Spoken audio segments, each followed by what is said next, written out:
তোমার বাবা দুনিয়াতে নাই, মা তোমার দুনিয়াতে নাই, তোমার গার্জেন হইলাম আমি, মুরব্বী হইলাম আমি। ভাতিজারে কোন বিপদ তুমি আমার মধ্যে ফেলেছো? মক্কার সবচাইতে বড় বড় লিডাররা আমার বাড়ির মধ্যে সে তোমার নামে বিচার দেয়া গেছে। ও ভাতিজা মুহাম্মদ, ইসলামের দাওয়াত থেকে তুমি দূরে সরে যাও। কালেমার দাওয়াত তোমার দেওয়া লাগবে না, অন্য কেউ দিব না। মুহাম্মদ রে, তুমি যদি কালেমার দাওয়াত থেকে না সরো তাহলে তোমার বড় বিপদ আছে। মক্কার সমস্ত নেতারা একজোট হয়ে গেছে তোমারে প্রত্যয়িত করার জন্য। ও মুহাম্মদ, তুমি যদি চাও মক্কার সব চাইতে বড় ধনী হইতে, সব চাইতে বড় কুটুপতি হইতে, সব চাইতে বড় দানশীল, সব চাইতে বড় মাতব্বর হইতে, মক্কার সমস্ত ধনীর চাইতে তোমার সর্বশ্রেষ্ঠ ধনী বানায় দেবে, তবুও যেন তুমি ইসলামের দাওয়াতটা বন্ধ করে দাও। ওরে মুহাম্মদ, তুমি যদি চাও মক্কার সব চাইতে সুন্দরী রূপসী মেয়েকে বিয়ে করতে, একটা জায়গায় 10টা মেয়ে তোমার আইনা দিবে, তবুও তুমি ইসলামের দাওয়াত থেকে চলে যাও। ওরে মুহাম্মদ, তবুও যদি তোমার মনটা না বলে তাহলে তায়েব মক্কার মধ্যে সব চাইতে বড় নেতা তোমার বানায় দেবে। আবু জাহেল, উতবা, শাইবা, মুগীরার মতো মক্কার বড় বড় লিডার না তোমার কথায় উঠবে আর বসবে, তবুও যেন তুমি ইসলামের দাওয়াত থেকে চলে আসো। মুহাম্মদ রাসূলুল্লাহ সাল্লাল্লাহু আলাইহি ওয়াসাল্লাম কান ভরে শুনলেন, কোনো জবাব দিলেন না। হঠাৎ করে বলেন, চাচা, ও আমার চাচা গো, আমার চাচা শুনো, আমার ওই মক্কার বড় বড় লিডারদেরকে জানায় দিও, তারা তো আমার কাছে মেয়ে এনে দিতে পারবে সহজে, তারা তো আমাকে ধনী বানাই দিতে পারবে সহজে, তারা তো আমার মুরব্বী বানাই দিতে পারবে সহজে। সব চাইতে কঠিন কাজ হইল ওই যে আকাশের মধ্যে সূর্য, আকাশের মধ্যে তারকা দেখা যায়, আকাশের মধ্যে চন্দ্র দেখা যায়, তারা যদি আমার এক হাতের মধ্যে আকাশের চন্দ্রটা এনে দেয় আর এক হাতের মধ্যে আকাশের সূর্যটা এনে দেয়, তবু আমি ইসলামের দাওয়াত থেকে এক পা পিছনে যাব না। জোরে বলি সুবহানাল্লাহ। আউযু বিল্লাহি মিনাশ শাইতানির রাজীম। বিসমিল্লাহির রাহমানির রাহিম। কুল ইন কুনতুম তুহিব্বুনাল্লাহ ফাত্তাবিউনি ইউহিব্বুকুমুল্লাহ ويغفر لكم ذنوبكم والله غفور رحيم. وقال النبي صلى الله عليه وسلم من أحب سنتي فقد أحبني ومن أحبني كان معي في الجنة. صلى الله على سيدنا ومولانا محمد وعلى آله وأصحابه وسلم. زرب صلى الله على سيدنا ومولانا محمد وعلى آله وصحبه وسلم. لا إله إلا الله. زور لا إله সবাই লা ইলাহা জোরে লা ইলাহা।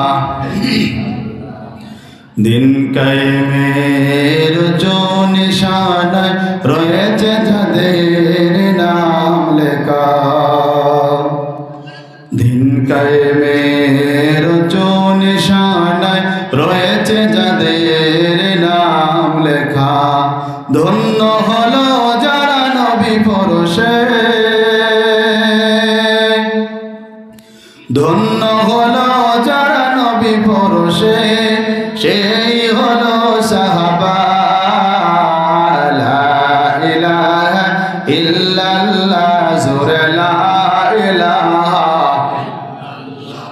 জোরে লা ইলাহা ইল্লাল্লাহ লা ইলাহা।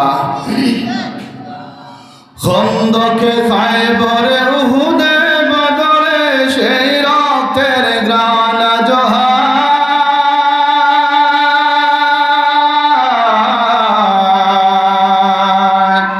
দজলা ফোড়াতে চেলামের প্রান্তে ঢেউ তুলে আজ নীলি দরিয়ায়। খন্দকে খায়বরে উহুদে বদরে সেই রক্তের গ্রাণ জোহার। দজলা ফোড়াতে চেলামের প্রান্তে ঢেউ তুলে আজ নীলি দরিয়ায়। ধন্য খালিদের প্রতিটি যুদ্ধ, ধন্য খালিদের প্রতিটি যুদ্ধ, ধন্য রাসূলের সাহাবা। লা ইলাহা ইল্লাল্লাহ সবাই লা ইলাহা। জোরে লা ইলাহা ইল্লাল্লাহ বলো লা ইলাহা। যুগে যুগে ইসলাম উত্থান পতনে কত যে রক্তে স্রোতে ভেসেছে। কারবালা রঞ্জিত হোসেনের রক্তে কত তীর তার হাতে বেঁধেছে। যুগে যুগে ইসলাম উত্থান পতনে কত যে রক্তে স্রোতে ভেসেছে। কারবালা রঞ্জিত হোসেনের রক্তে কত তীর তার হাতে বেঁধেছে। প্রতিটি ধুলে কণা থেকে যায় সোনা, প্রতিটি ধুলে কণা থেকে যায় সোনা। ও হাতে দে তারা মারহাবা। লা ইলাহা ইল্লাল্লাহ লা ইলাহা। জোরে লা ইলাহা ইল্লাল্লাহ লা ইলাহা।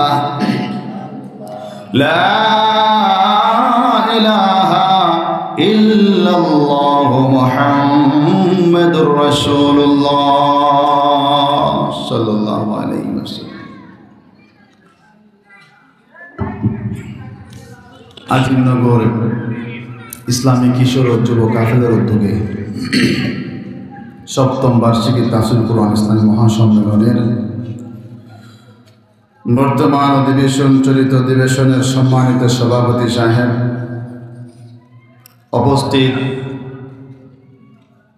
প্যান্ডেলের নিচে আমার যুবক ভাইয়েরা, মাইকের আওয়াজ যতদূর পর্যন্ত পৌঁছে পর্দার আড়ালে অবস্থানরত আমার পর্দাশীল নেককার মা ও বোনেরা, আল্লাহ তাআলার দরবারে লাখ কোটি শুকরিয়া আদায় করি যিনি আমাদেরকে এই কনকনে শীতের মধ্যে, শীতের রজনীতে ভয়কে জয় করে আল্লাহর বাণী শোনার জন্য কোরআনের মাহফিলে আসার তৌফিক দান করেছেন। এই জন্য আল্লাহর দরবারে হৃদয়ের গহীন থেকে জুড়ে সুরে কালিমাতে শুকরিয়া আদায় করি, বলি আলহামদুলিল্লাহ। আরো জোরে বলি আলহামদুলিল্লাহ। কারণ যেই সমস্ত মানুষ আল্লাহ তাআলার কুদরতি নেক দৃষ্টির মধ্যে পড়ে তাদেরকে দিয়াই আল্লাহ তাআলা দুনিয়ার মধ্যে ভালো কাজ করায়। নয়তো এই আজিমনগর অসংখ্য গণিত মানুষ, হাজার হাজার মানুষ,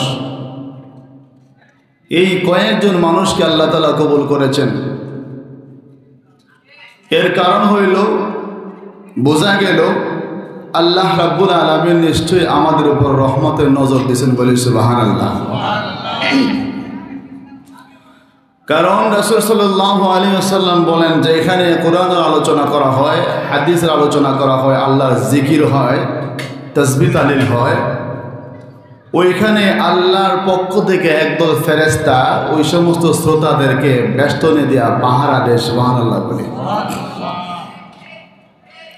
তাহলে আমাদের বিশ্বাস আছে আমাদের চতুর্দিকে ফেরেশতা আছে কিনা নাই? ফেরেশতাদের সংখ্যা যদি বলি এটা আরেকটা লাইন, তারপরও ফেরেশতাদের আলোচনা সামনে যেহেতু চলে এসেছে দুই একটা কথা বলি। আল্লাহ রাসূল সাল্লাল্লাহু আলাইহি ওয়াসাল্লামকে সাহাবায়ে কেরাম জিজ্ঞেস করলেন, ওগো আল্লাহর হাবিব, ফেরেশতাদের সংখ্যা কেমন? কত হাজার, কত লক্ষ, কত কোটি, মিলিয়ন, কিলিয়ন যা আছে। রাসূল সাল্লাল্লাহু আলাইহি ওয়াসাল্লামও জানেন না ফেরেশতাদের সংখ্যা কত। রাসূল উদাহরণ দিলেন,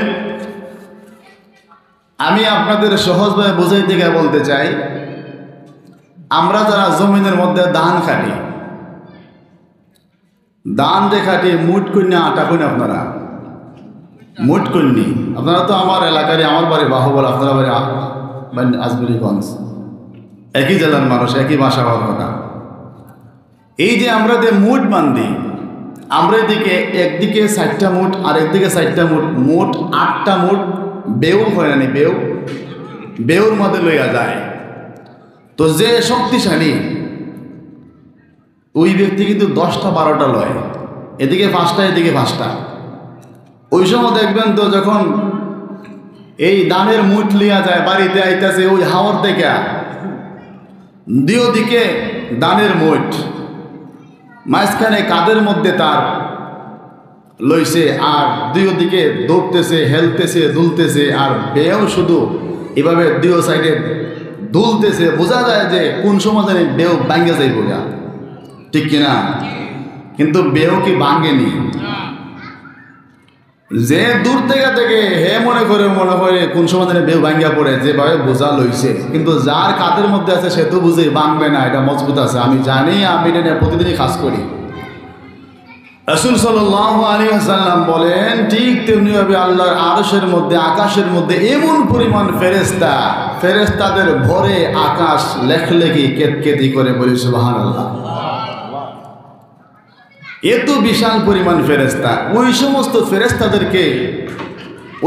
ফেরেশতাদের থেকে আল্লাহ রাব্বুল আলামিন অসংখ্য ফেরেশতাদের দ্বারা আমাদেরকে রহমতের ছায়াতলে বসার সুব্যবস্থা করেছেন। রহমতের ফেরেশতারা আমাদের জন্য প্রতি সেকেন্ডে সেকেন্ডে আমাদের উপর রহমত নাজিল করতেছে, সুবহানাল্লাহ। যারা বাড়িতে বসে আছে তারা কি রহমতের মধ্যে আছে? আজকে যদি গানের আয়োজন হইতো, সোনা বন্ধু তুই আমারে করলে রে দিওয়ানা, বলি নাউজুবিল্লাহ, দিলে তো মানে না, আরো তো অনেকেই আছে। প্যান্ডেল লাগতো না, সামিয়ানা লাগতো না, মাইক টেস্ট কিচ্ছু লাগতো না, কোন শীতের মধ্যে দাঁড়ায় থাকতো, গান শুনতো, ঠিক কিনা ঠিক না? কিন্তু আল্লাহ রাব্বুল আলামিন যদি সবাইরে হেদায়েত দেয়া দিত, তাহলে রাসূলে ইসলামের দাওয়াত দিল না খানে। ঠিক তেমনিভাবে আপনাদের আজমিরিগঞ্জ এইখানে যে মাহফিল আমরা বসতে পেরেছি, যাদেরকে আল্লাহ তাআলা কবুল করেছেন, আমাদেরকে যে আল্লাহ তাআলা মায়া করে, স্নেহ করে কবুল করেছেন, এই জন্য আবার বলি আলহামদুলিল্লাহ। প্যারে হাজরিন, আমি আপনাদের সামনে মহাগ্রন্থ আল কুরআনুল কারীম থেকে একখানা আয়াত তেলাওয়াত করেছি। বিশ্বনবী সাল্লাল্লাহু আলাইহি ওয়াসাল্লামের হাদিস থেকে একখানা হাদিসও পাঠ করেছি। অল্প সময়ের ভিতরে কোরআন এবং হাদিসের আলোকে আমি আপনাদের সামনে কিছু কথা বলবো। আল্লাহ যেন আমাকে বলার, আপনাদেরকে শোনার তৌফিক দান করেন, সকল বলি আমিন। আমার তেলাওয়াতকৃত আয়াতে আল্লাহ রাব্বুল আলামিন রাসূলের গুণগান গাইছেন, রাসূলের মহব্বত বাড়ায় দিয়েছেন। আমরা সবাই রাসূলের মহব্বত করি কিনা করি না? আজকে এক পার্টি আছে যারা তথাকথিত সুন্নি, তারা বলে তারাই শুধু রাসূলকে মহব্বত করে, আমরা মহব্বত করি না। বাস্তবে দেখা যায় রাসূলকে মহব্বত করে একমাত্র কওমি উলামায়ে কেরাম এবং কওমি জনতা, ঠিক না? কারণ যতদিন যেখানে যত সময় যে কোনো জায়গায় বাংলাদেশের মধ্যে রাসূলকে নিয়ে কটূক্তি করেছে, কোনো বিশ্রী ভাষায় কথা বলেছে, সর্বপ্রথম বাংলাদেশের কওমি উলামায়ে কেরাম এবং কওমি জাতের মানুষরাই তার প্রতিবাদ করেছে, ঠিক না? আল্লাহ তাআলা কোরআনুল কারীমের মধ্যে বলেন, কুল ইন কুনতুম তুহিব্বুনাল্লাহ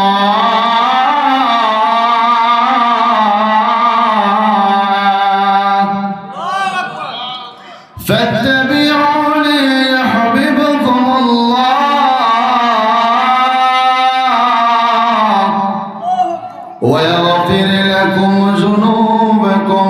ওয়াল্লাহু গফুরুর রহিম।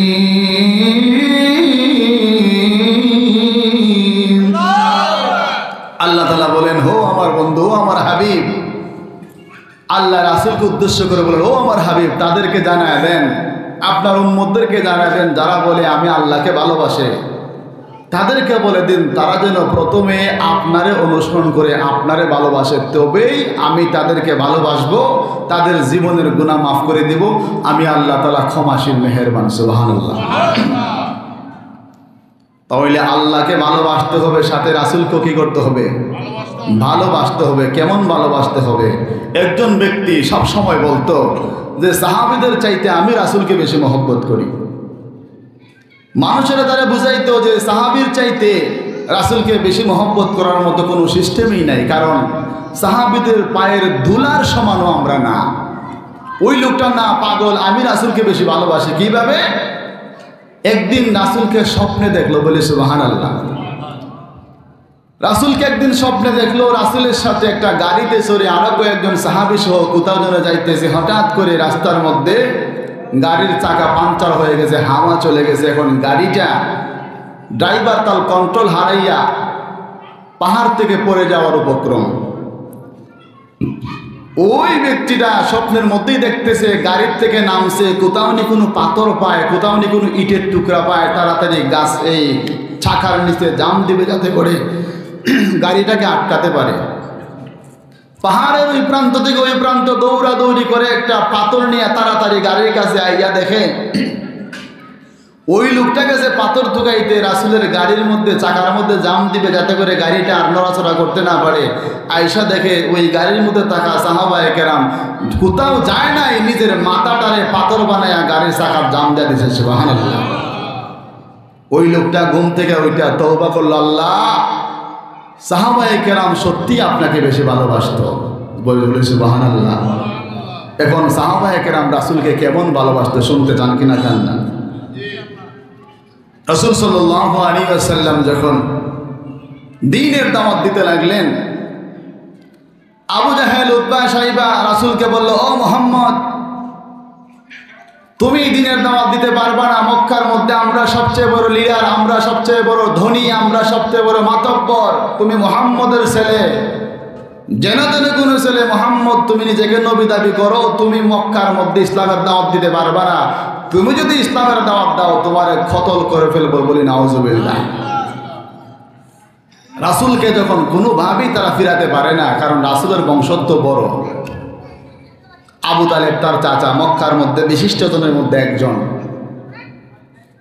তারা যখন রাসূলকে কালিমার দাওয়াত থেকে ফিরাতে পারে না, একদিন রাত্রে মুরব্বী যারা আছে মক্কার, বন্ড মুরব্বী, মূর্খ মুরব্বী, অশিক্ষিত মুরব্বী, আবু জাহেল, উতবা, শাইবা, মুগীরার মতো, তারা রাতের বেলায় মুহাম্মদের গার্জেন, মুহাম্মদের চাচা আবু তালেবের কাছে গেছে, গিয়া বলে, ও মুহাম্মদের চাচা আবু তালেব, মুহাম্মদের তো বাবা দুনিয়াতে নাই, মাও দুনিয়াতে নাই, বিচার দেওয়ার কোনো জায়গা নাই, আপনি যেহেতু তার চাচা, এই হিসাবে আপনি তার গার্জেন, আপনি মুহাম্মদকে সতর্ক করে দিবেন যাতে ইসলামের দাওয়াত না দেয়, আর মুহাম্মদকে কয়েকটা অফার দিবেন, সেই অফার যদি কবুল করে তাহলে আমরা বাঁচলাম, আমাদের ধর্ম আমরা শান্তিতে পালন করতে পারলাম।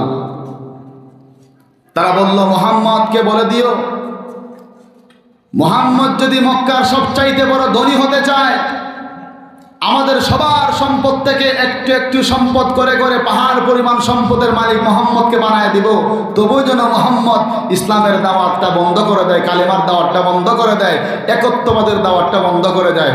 ও আবু তালেব শোনো, মুহাম্মদ যদি চায় মক্কার সবচাইতে সুন্দরী যে মহিলাটা আছে, সবচাইতে রূপসী, গুণবতী, পূর্ণাঙ্গিনী, ওই মেয়েটাকে মুহাম্মদের ঘরের মধ্যে নিয়ে দিব, একটার জায়গায় 10টাকে দিব, তবে যেন মুহাম্মদ ইসলামের দাওয়াতটা বন্ধ করে দেয়।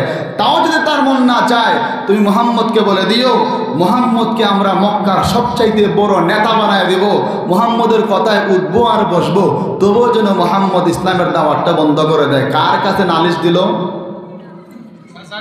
চাচার কাছে নালিশ দিল। রাতের বেলা মুহাম্মদ রাসূলুল্লাহ সাল্লাল্লাহু আলাইহি ওয়াসাল্লাম দিনের দাওয়াত দেয়া ঘরের ভিতরে ঢুকছেন।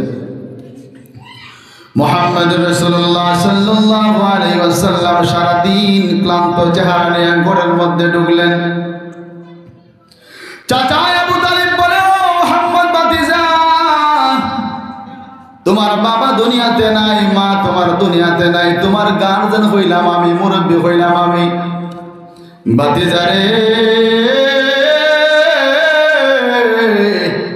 কোন বিপদ তুমি আমার মধ্যে ফেলেছো? মক্কার সবচাইতে বড় বড় লিডার আমার বাড়ির মধ্যে সে তোমার নামে বিচার দেয়া গেছে। ও ভাতিজা মুহাম্মদ, ইসলামের দাওয়াত থেকে তুমি দূরে দূরে সরে যাও, কালেমার দাওয়াত তোমার দেওয়া লাগবে না, অন্য কেউ দিব না। মুহাম্মদ রে, তুমি যদি কালেমার দাওয়াত থেকে না সরো তাহলে তোমার বড় বিপদ আছে। মক্কার সমস্ত নেতারা একজোট হয়ে গেছে তোমারে প্রত্যয়িত করার জন্য। ও মুহাম্মদ, তুমি যদি চাও মক্কার সব চাইতে বড় ধনী হইতে, সব চাইতে বড় কুটুপতি হইতে, সব চাইতে বড় দানশীল, সব চাইতে বড় মাতব্বর হইতে, মক্কার সমস্ত ধনীর চাইতে তোমার সর্বশ্রেষ্ঠ ধনী বানায় দেবে, তবুও যেন তুমি ইসলামের দাওয়াতটা বন্ধ করে দাও। ওরে মুহাম্মদ, তুমি যদি চাও মক্কার সব চাইতে সুন্দরী রূপসী মেয়েকে বিয়ে করতে, একটা জায়গায় 10টা মেয়ে তোমার আইনা দিবে, তবুও তুমি ইসলামের দাওয়াত থেকে চলে যাও। ওরে মুহাম্মদ, তবুও যদি তোমার মনটা না বলে, তাহলে তায়েব মক্কার মধ্যে সবচাইতে বড় নেতা তোমার বানায় দিবে। আবু জাহেল, উতবা, সাইবা, মুগীরার মতো মক্কার বড় বড় লিডার না তোমার কথায় উঠবে আর বসবে, তবুও যেন তুমি ইসলামের দাওয়াত থেকে চলে আসো। মুহাম্মদ রাসূলুল্লাহ সাল্লাল্লাহু আলাইহি ওয়াসাল্লাম কান ভরে শুনলেন, কোনো জবাব দিলেন না। হঠাৎ করে বলেন, চাচা, ও আমার চাচা গো, আমার চাচা শুনো, আমার ওই মক্কার বড় বড় লিডারদেরকে জানায় দিও, তারা তো আমার কাছে মেয়ে এনে দিতে পারবে সহজে, তারা তো আমাকে ধনী বানাই দিতে পারবে সহজে, তারা তো আমার মুরব্বী বানাই দিতে পারবে সহজে। সব চাইতে কঠিন কাজ হইল ওই যে আকাশের মধ্যে সূর্য, আকাশের মধ্যে তারকা দেখা যায়, আকাশের মধ্যে চন্দ্র দেখা যায়, তারা যদি আমার এক হাতের মধ্যে আকাশের চন্দ্রটা এনে দেয় আর এক হাতের মধ্যে আকাশের সূর্যটা এনে দেয়, তবু আমি ইসলামের দাওয়াত থেকে এক পা পিছনে যাব না। জোরে বলি সুবহানাল্লাহ। মুহাম্মদ রাসূলুল্লাহ বলেন, আমার চাচা, মরতে পারি, জীবন দিতে পারি, কিন্তু কালেমার দাওয়াত থেকে আমি এক পাও পিছনে যেতে পারবো না। কিন্তু কালেমার দাওয়াত আমার এত পাগল করেছে, এই কালেমার দাওয়াত ছাড়া আমার জীবনে আর কোনো মিশন নাই। জোরে বলে সুবহানাল্লাহ। এবার যখন তারা ভাবলো যে মুহাম্মদকে তো আর দমন করা যাবে না, মুহাম্মদকে শাস্তা করার দরকার, রাসূল সাল্লাল্লাহু আলাইহি ওয়াসাল্লামকে একদিন মেরে ফেলার জন্য তারা ঐক্যবদ্ধ হইল, বলি নাউজুবিল্লাহ। রাসূল পাক সাল্লাল্লাহু আলাইহি ওয়াসাল্লামকে হত্যা করার জন্য আবু জাহেল, উতবা, সাইবা সমস্ত কাফের বেঈমানেরা ঐক্যবদ্ধ হইয়া মেরে ফেলার জন্য বাড়িতে আসলো। আল্লাহ রাব্বুল আলামিন জিবরাইলকে পাঠাইয়া, ও জিবরাইল, আমার হাবিবকে গিয়া বলো মক্কার মধ্যে তাহার নিরাপদ নয়, মক্কার মধ্যে তাহলে রাসূলকে তারা হত্যা করে ফেলবে, রাসূল যেন মক্কা ছেড়ে মদিনায় চলে যায়। জোরে বলে সুবহানাল্লাহ। মক্কাবাসী কাফের গণের জ্বালা যন্ত্রণা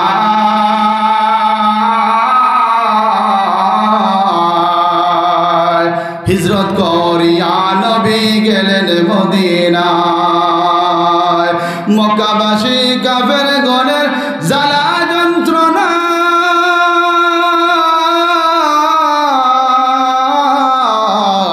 হিজরত করিয়া নবী গেলেন মদিনায়। জোরে বলি মারহাবা।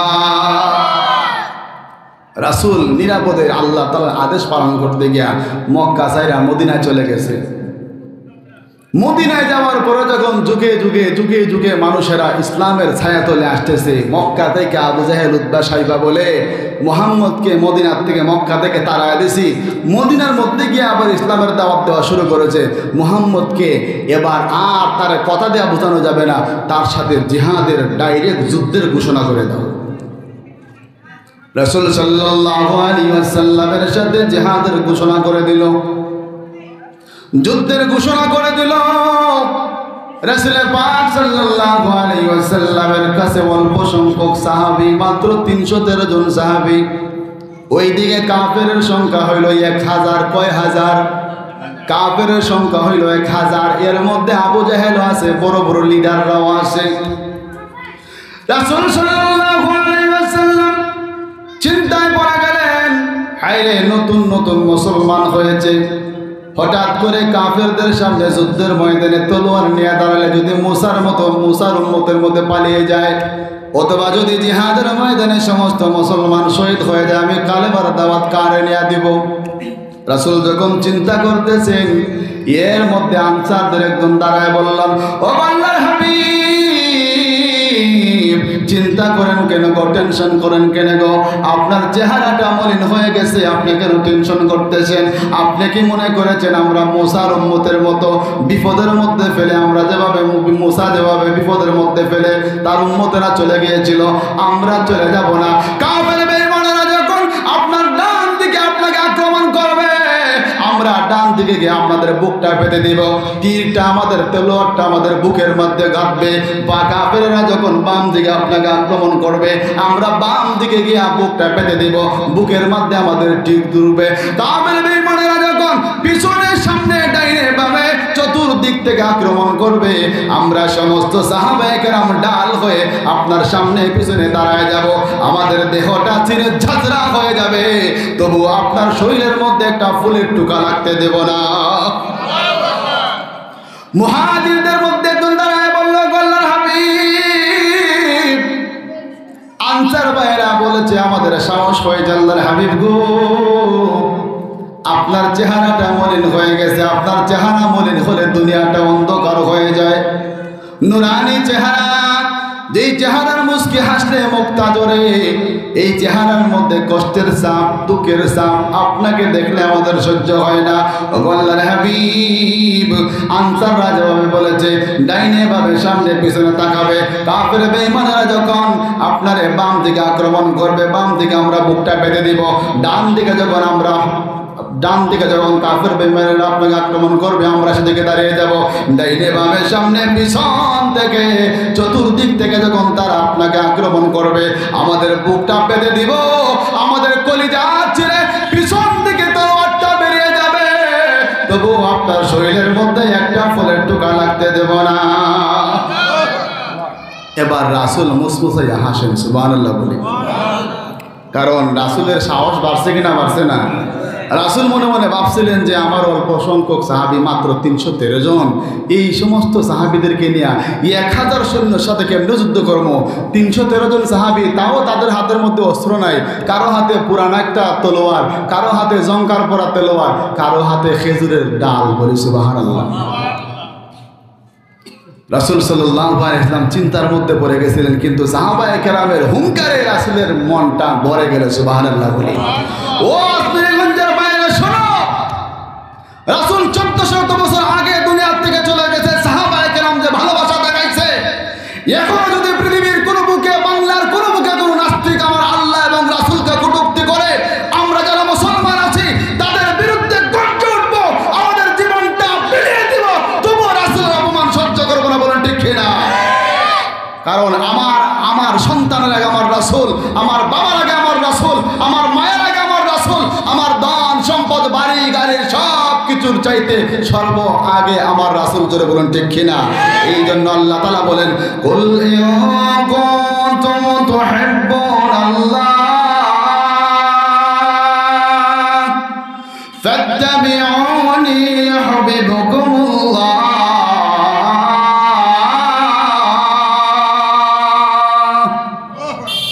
আল্লাহ তাআলা বলেন, ও আমার হাবিব, তাদেরকে জানায় দেন যারা দাবি করে আমি আল্লাহকে ভালোবাসি, তারা যেন আপনাকে সর্বপ্রথম মহব্বত করে, তবেই আমি তাদেরকে ভালোবাসবো। জোরে বলি সুবহানাল্লাহ। এবার যুদ্ধে যাওয়ার প্রস্তুতি, রাসূলও যুদ্ধে যাওয়ার জন্য প্রস্তুতি নিছেন। হঠাৎ করে 2 জন সাহাবী, ছোট ছোট বাচ্চা, একজনের নাম মাআজ, আরেকজনের নাম মুআজ। জোরে বলি সুবহানাল্লাহ। 7-8 বছরের বাচ্চা, 2 জন ছোট ছোট সাহাবী, একজনের নাম মাআজ, আরেকজনের নাম কি? মুআজ রাদিয়াল্লাহু তাআলা আনহু। তারাও লাইনের মধ্যে দাঁড়ায় গেছে। সুবহানাল্লাহ বলি। সাহাবায়ে কেরাম বলেন, ছোট ছোট বাচ্চারা তোমরা কেন এই লাইনের মধ্যে এসেছো? এটা হলো জিহাদের ময়দানে যারা যাবে তাদের নাম লিস্টি করা হয়। তোমরা তো বয়সে ছোট, তোমাদের বয়স তো কম, তোমরা লম্বাও না, হাইটেও ছোট, তোমরা জিহাদের ময়দানে গেলে তলোয়ারটা ধরতে পারবে না, তোমাদের চাইতে তলোয়ার আরো বেশি লম্বা। তোমরা কিভাবে জিহাদের ময়দানে যাবে? রাসূল তো তোমাদেরকে জিহাদের ময়দানে যাওয়ার পারমিশন দিবেন না। ওই দুই ভাই বলে, ও সাহাবায়ে কেরাম, বাড়ির মধ্যে মাকে বলে এসেছি গো মা, রাসূলের সাথে কাফের বেঈমানেরা যুদ্ধ করবে, বদরের যুদ্ধ সংগঠিত হবে। যদি জিহাদের ময়দানে আমরা শহীদ হয়ে যাই, যদি গাজী হয়ে ফিরে আসি, তুমি গাজীর মা হবা। আর যদি জিহাদের ময়দানে গিয়ে শহীদ হয়ে যায়, কাল হাশরের ময়দানে আল্লাহ রাব্বুল আলামিন তোমার শহীদের মা হইয়া দাঁড় করাবেন। সুবহানাল্লাহ। এবার সাহাবী বলে, ও মাজার মুআজ শুনো রে, তোমাদেরকে কোনোভাবে জিহাদের ময়দানে যাওয়ার পারমিশন দেওয়া যাবে না। কথোপকথন শুরু হয়ে গেছে, রাসূলের কান পর্যন্ত আওয়াজটা পৌঁছে গেছে। রাসূল ছিলেন সামনে, পিছনে আসলেন, কে রে কে, কি তোমরা আলোচনা করতেছো? সাহাবী বলে, আল্লাহর হাবিব দেখেন না গো, ছোট ছোট দুইটা বাচ্চা জিহাদের ময়দানে যাওয়ার জন্য এসেছে। রাসূল বলে, ও আমার উম্মতরা শোনো,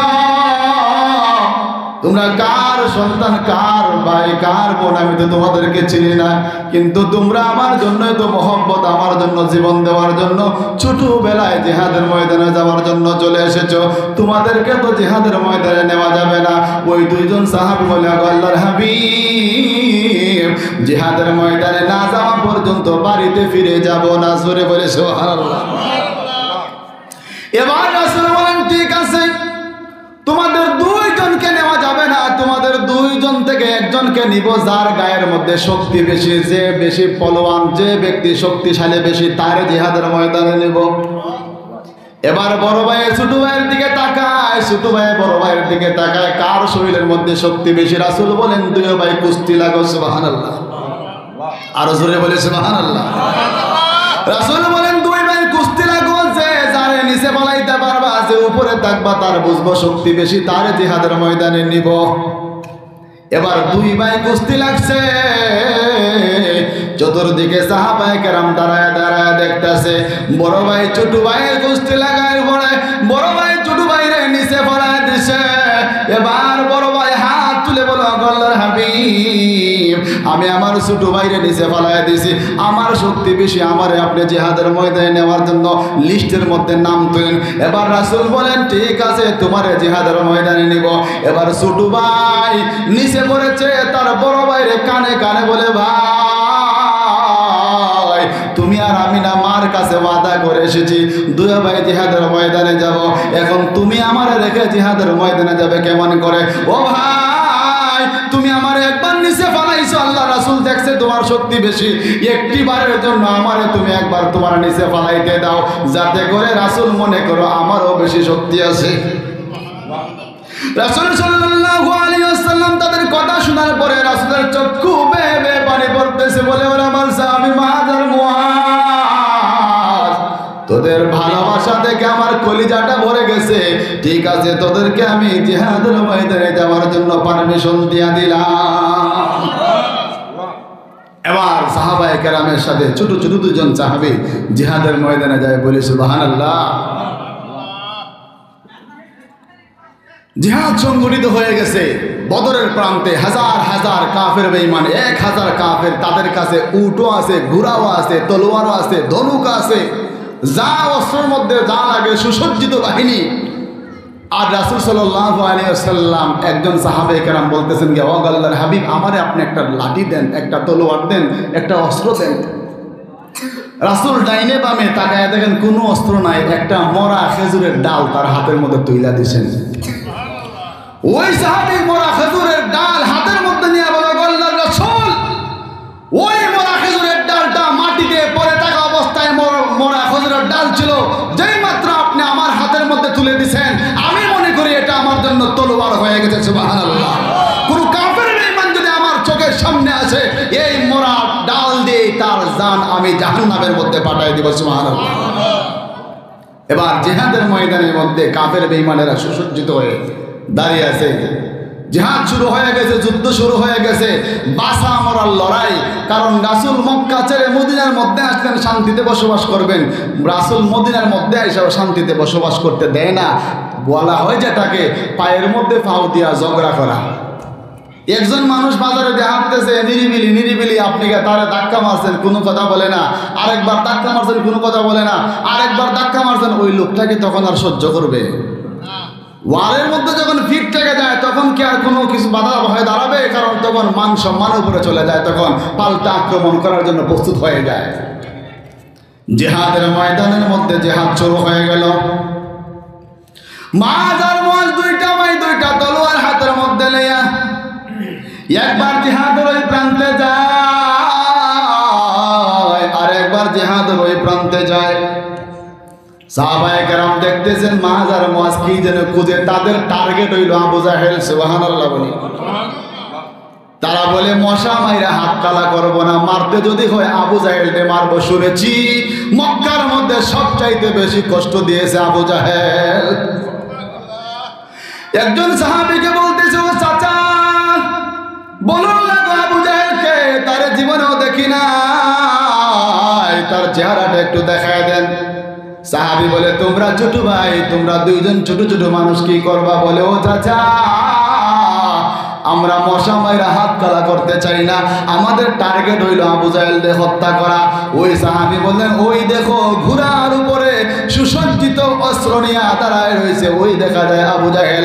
সাহাবী বললেন, আমি যেই মাত্র বললাম মাঝ আর মুআজ বাজ পাখির মতো উড়াল দিয়া ওই আবু জাহেলের সামনে দাঁড়ায় গেছে। আবু জাহেল বলে, হায় রে মুহাম্মদ, কত বড় ভুকা, ছোট ছোট বাচ্চাদেরকে জিহাদের ময়দানে পাঠায় দিয়েছে, তোমরা তো আমার গুড়ার ট্যাঙ্কের সমানও না। হযরতে মুআজ আর মুআজ বলে, আবু জাহেল পাপিষ্ঠ, শুনবে আমরা বডিতে হতে পারি ছোট, আমরা হাইটে হতে পারি ছোট, লম্বায় হতে পারি ছোট, কিন্তু তোর চাইতে আমাদের কলিজাটা সব চাইতে বড়। মুআজ আর মুআজ আবু জাহেলের সামনে দাঁড়াইয়া তর্কাতর্কি শুরু করে দিয়েছে। একটা পর্যায়ে আবু জাহেলের ঘোড়ার পায়ের মধ্যে আঘাত করার সাথে সাথে আবু জাহেল ঘোড়ার থেকে পড়ে গেছে। যেই মাত্র আবু জাহেল ঘোড়ার থেকে পড়ে গেছে, মুআজ রাদিয়াল্লাহু তাআলা ফাল দিয়া লাফ দিয়া বাজ পাখির মতো আবু জাহেলের বুকের মধ্যে উঠে গেছে। আর তার মুআজ, তার ছোট ভাই আবু জাহেলের পায়ের মধ্যে ছাপা মেরে ধরেছে। এক ভাই ধরেছে পায়ের মধ্যে, আরেক ভাই ধরেছে বুকের মধ্যে। মুআজ আর মুআজ দুই ভাই মিলে অস্ত্রটা হাতে বের করে আবু জাহেলের দেহ থেকে মাথাটা আলাদা করে ফেলেছে। রাসূল সাল্লাল্লাহু আলাইহি ওয়াসাল্লাম এই মুআজ আর মুআজকে এত ভালোবাসতেন যে, মুআজ আর মুআজ তোমরা দেখতে ছোট, তোমাদের কলিজাটা অনেক বড়, তোমাদের ঈমানের পাওয়ারটা অনেক বড়। বলি সুবহানাল্লাহ।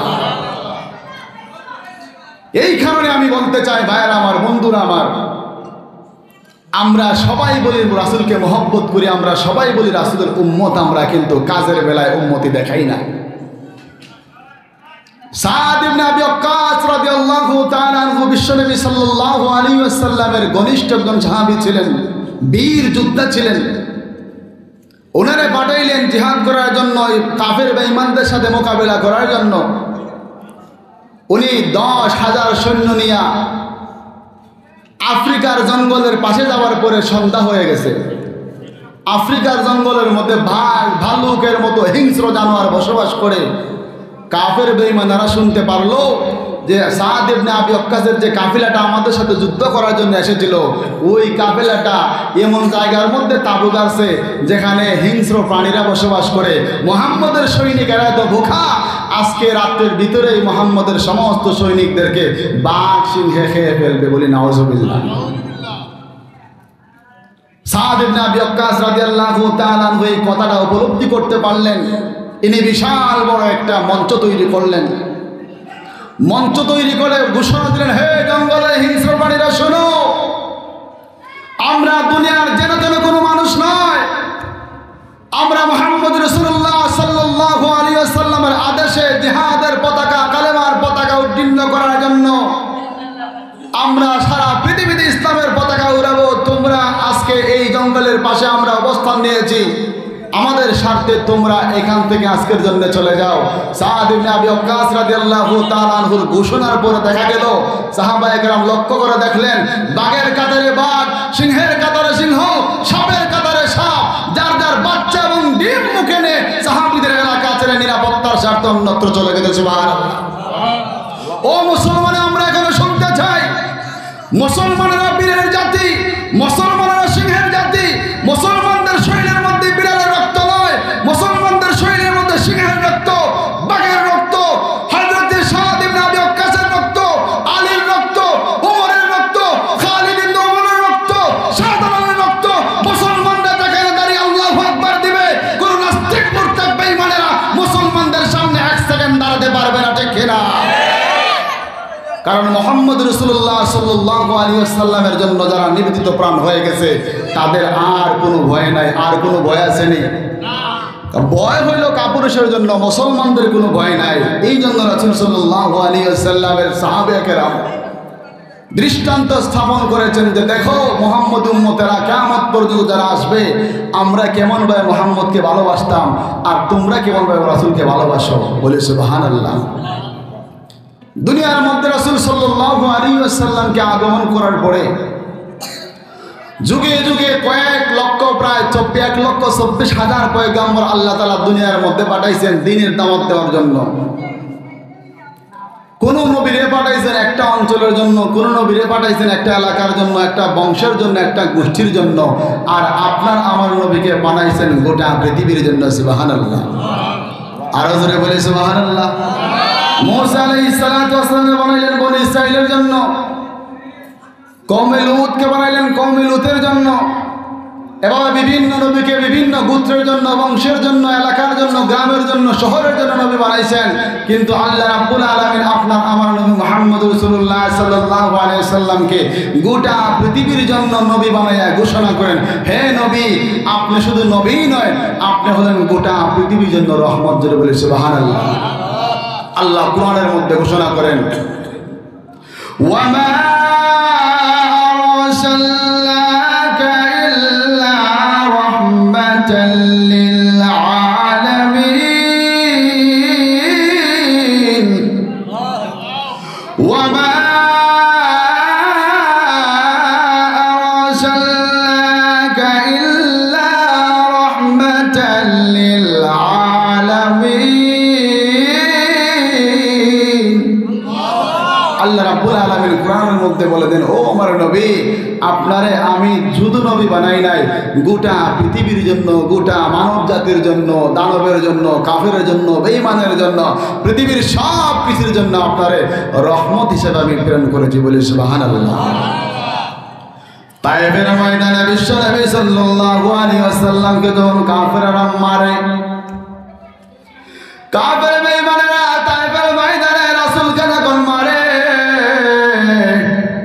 এমন মায়ের মারে যে মায়ের কোনো তুলনা হয় না। রাসূল সাল্লাল্লাহু আলাইহি ওয়াসাল্লাম রে বড়রাও মারতো, ছোটরাও মারে। একটা পর্যায়ে বড় বড় লিডাররা বলে, ওই দেখো মুহাম্মদ নামে পাগল যায়। বলে নাউজুবিল্লাহ। রাসূল সাল্লাল্লাহু আলাইহি ওয়াসাল্লাম দ্বীনের দাওয়াত দেওয়ার জন্য যখন যাইতেন, ছোট ছোট বাচ্চারা পাথর দেয়া রাসূলকে এইটাইতো। আম্মা জানায় খাদিজা কুবরা রাদিয়াল্লাহু তাআলা আনহা বলেন, আমি প্রমাণ আমি দেখেছি, সারাদিন যখন রাসূল দ্বীনের দাওয়াত দেয়া বাড়িতে আসতেন, আমি দেখতাম রাসূলকে কাফেররা দিয়ে পাথর দিয়া পিটাইতো। ওই পাথরের আঘাতে রাসূলের সমস্ত শরীর রক্তাক্ত হয়ে পায়ের সাথে জুতা চট লেগে যাইতো। রাসূল পাক সাল্লাল্লাহু আলাইহি ওয়াসাল্লাম তায়েফের ময়দানে যখন রাসূলকে মারে কাফের বেঈমানেরা, আল্লাহ রাব্বুল আলামিন বললেন, ও আমার জিবরাইল, তুমি আমার হাবিবকে গিয়া বলো, জানায়া দাও, একটি বারের জন্য যদি আমার হাবিব বলে, আল্লাহ আমি আর পারতেছি না, আপনি তাদের উপরে আযাব নাযিল করেন, আমি আল্লাহ পাথরটারে পাহাড়টারে উল্টাইয়া সমস্ত কাফের বেঈমানদেরকে পিষে মেরে ফেলবো। রাসূল বলেন, ও জিবরাইল, তারা তো বুঝে না, বুঝে না, বুঝে না। তারা যদি আমারে বুঝতো তাহলে কি তারা আমারে মারতো? তাদের তাদেরকে যদি আল্লাহ তাআলা আযাব দিয়ে হত্যা করে ফেলেন, মেরে ফেলেন, আমি কালেমার দাওয়াত কার কাছে দিব? আমি কালেমার দাওয়াত কার কাছে দিব রে জিবরাইল? তারা আমারে মারুক না মারে, একবার না একবার তারা বুঝবে, ঠিক কিনা? বুঝবে কিনা? বুঝবে না। বোঝার কারণে আল্লাহ তাআলা যদি রাসূলের কথা অনুযায়ী, রাসূল যদি আল্লাহ তাআলাকে বলতেন আযাব দেওয়ার জন্য, আল্লাহ তাআলা আযাব দিয়া কাফেরদের 14 গোষ্ঠীর পিছে ফেলতেন, একটা মানুষও থাকতো না। তাহলে রাসূল কার কাছে দ্বীনের দাওয়াত দিতেন? রাসূল সাল্লাল্লাহু আলাইহি ওয়াসাল্লাম কোনো বদদুয়া করেন নাই। রাসূল বলেন আমি যদি বদদুয়া করি তাহলে তো তাদেরকে আল্লাহ তাআলা আযাব দিয়ে মেরে ফেলবেন, আমি কার কাছে দ্বীনের দাওয়াত দিব? জোরে বলি সুবহানাল্লাহ। চিনলে না রে মক্কার কাফের আমার নবীকে, চিনবে একদিন তোরা সবাই হাসরের মাঠে। ধন্য তোমার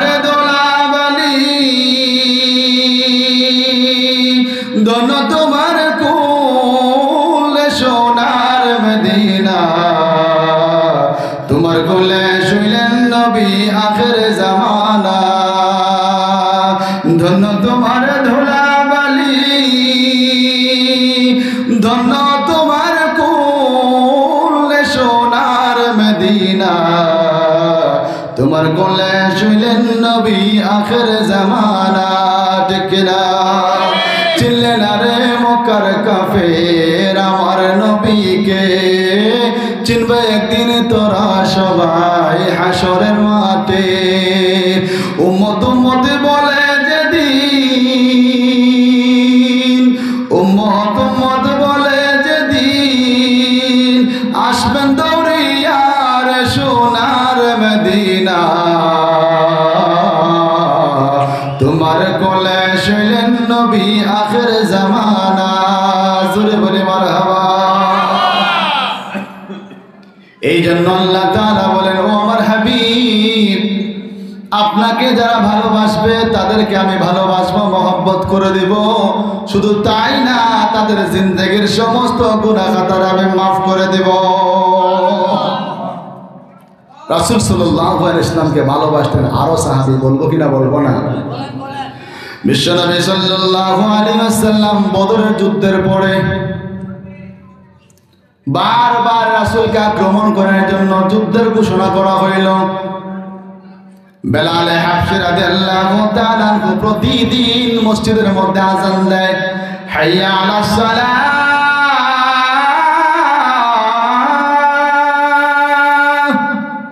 হাইয়া আলাল ফালাহ,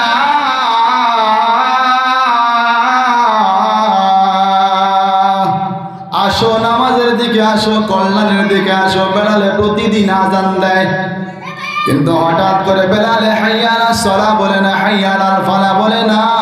হঠাৎ করে বেলালে বলে হাইয়া আলাল জিহাদ, হাইয়া আলাল জিহাদ। কে কোথায় আসো রে মদিনার লোকেরা? তাড়াতাড়ি আসো, জিহাদের দিকে আসো, জিহাদের দিকে আসো। কারণ রাসূলকে মেরে ফেলার জন্য কাফের বেঈমানেরা ঐক্যবদ্ধ হয়ে গেছে। রাসূলকে যদি না বাঁচাইতে পারি, রাসূল যদি দুনিয়া থেকে চলে যায়, আমরা কার চেহারা দেখব, কার নূরানি চেহারা দেখব? রাসূল যদি দুনিয়াতে না থাকে, আমাদের বেঁচে থাকার কোনো মূল্য নাই। সুবহানাল্লাহ। একজন মহিলা গুণের মধ্যে গুনগুনাইয়া কান্দে।